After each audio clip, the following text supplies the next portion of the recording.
On a refait une loi sur la fin de vie qui est en fait la troisième mouture de la loi Leonetti. Et on veut nous faire croire qu'on a arrangé encore beaucoup de choses de cette loi qui ne fonctionnent pas. Le problème, c'est que ça reste une loi faite par des médecins. Monsieur Leonetti est médecin. Pour des médecins. Ce grand droit à la sédation, elle existait déjà dans la précédente loi. Alors on donne d'autres noms, on dit que c'est un droit à l'endormissement avant de mourir, mais on est dans une grande hypocrisie. C'est une espèce d'euthanasie, mais indirecte, qui fait qu'on meurt à petit feu. C'est-à-dire qu'on arrête de vous alimenter, de vous hydrater, vous pouvez mettre des semaines à mourir, et nous on trouve que ça peut être extrêmement cruel. Et puis on nous dit que la deuxième grande innovation, c'est que maintenant on a des directives anticipées opposables. C'est-à-dire pour vous la possibilité, quand vous avez toute votre capacité, d'écrire ce que vous souhaitez dans le moment où vous ne serez plus capable de le faire, si par exemple vous êtes dans le coma.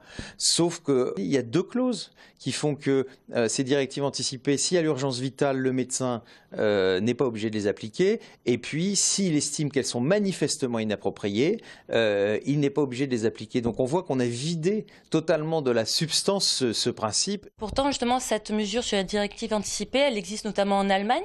Donc c'est vraiment, la différence se fait seulement sur les clauses. Vous savez, en Allemagne, elles sont vraiment opposables. C'est-à-dire que les médecins sont obligés de les appliquer. Donc voilà, d'ailleurs, vous savez, il y a une grande différence. En France, à peine 2,5% des mourants ont écrit des directives anticipées. Des mourants. Il y a 570 000 mourants par an dans notre pays. Donc vous calculez ce que ça fait 2,5, quelques dizaines de milliers. En Allemagne, 14% de la population de tous les Allemands en ont écrit.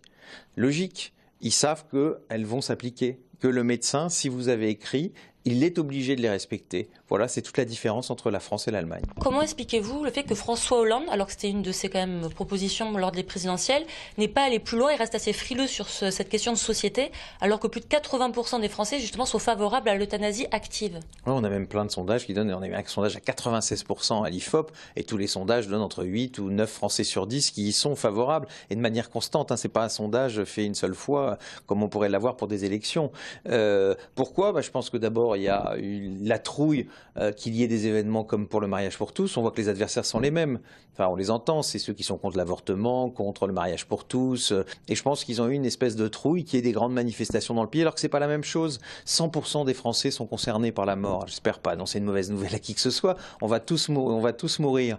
Mais on a l'impression que les politiques ne le savent pas. Et puis c'est vrai que le lobby des mandarins parlementaires, c'est-à-dire ces députés, ces sénateurs qui, comme M. Leonetti, sont en même temps des grands médecins, et puis le lobby des parlementaires pro-life, organisés par l'Église catholique, eh bien la combinaison de ces deux lobbies a fait que jusqu'à aujourd'hui, il était quasiment impossible d'avoir une loi qui légalise l'euthanasie, même si dans le cadre du vote qu'il y a eu cette dernière semaine, il y a quand même eu un certain nombre de parlementaires de gauche, notamment, qui ont proposé la légalisation de l'euthanasie et qui, à quelques voix près, n'ont pas gagné, mais le débat n'est pas fini, il passe au Sénat bientôt, il reviendra sûrement à l'Assemblée nationale, et ça va être notre rôle de mobiliser pour que un texte qui permette en tout cas que le patient soit au centre de la décision soit enfin voté.